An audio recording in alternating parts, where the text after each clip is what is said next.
What's your first husband like? In terms of just, are they similar? Were there similarities? Was he complete opposite? I'm just going with the theory I have here.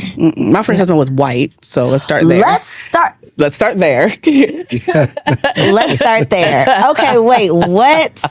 Pause for the college. Y'all be learning with me. Y'all be learning right along with me. Okay, wait a minute. Yeah, we don't speak about him. Well, let's speak about him. Let me tell you why we got to speak about him. Okay. Because there is this white savior complex. Honey. That once you go white, baby, it's all right. You know, like the white man is going to treat you like a queen and he's going to worship the ground you walk on. He's going to be sensitive and all of those things might be true. Mm-hmm. I just don't like that when that's being said, it's almost as if that doesn't exist for any black man. Like white men are the only people who can be in a healthy, happy relationship with a black woman. Mm-hmm. So I would love to talk about why this didn't work out with this white man.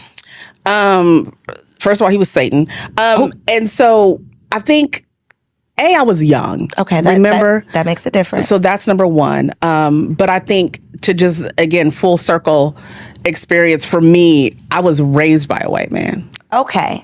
So it was a situation where my mother, so my mother and my stepdad met in church, and he was a vegetarian, and he made her, he asked her, in order to get her to go out with him, he asked her for her to fry him some chicken.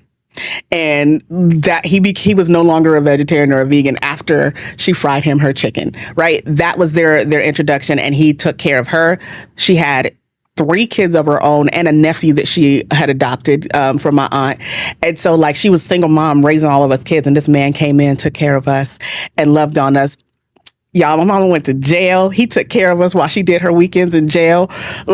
He was just the best man. Weekends in jail? Yeah, she did weekends. Wow. Yeah. In California, when the offense is not that harsh, back then, they let you do weekends. They gonna put you on punishment on the weekends. Yeah, on the weekends, so you can take care of your kids during the week. And so he was a real stand-up man. Literally, real stand-up man. Mm-hmm. So then fast forward to me being a grown-up and growing up in a very impoverished neighborhood. We were very poor. I didn't see good black men. I didn't. So for me, in my mind, I associated good with white growing up. So that was literally my experience into the church into marriage and seeing that from the church. So then when I met my ex-husband, he was nice, took me out on nice dates, get great things. Pam and his parents lived in this really big house, great neighborhood. I was like, I could be a part of this family. This is going to be awesome. It's an upgrade. And yeah, he was abusive. And I never got the opportunity to really become my full black self being with him. And so, beatings, pregnant, getting beat up, everything you could imagine that was completely opposite of the man that raised me.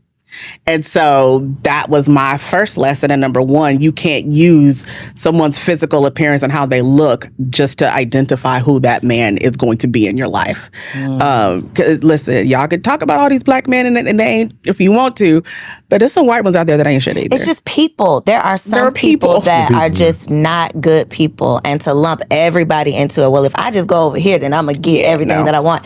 It's probably not going to happen because that's your intention, right? And that usually doesn't work out. What were because of the current culture and climate and conversation in terms of these abusive relationships, these situations that women are finding themselves in, can you point to any red flags or any signs or any signals or any things before the abuse that was signaling you that something was up? Yeah. First and foremost, it was the isolation piece.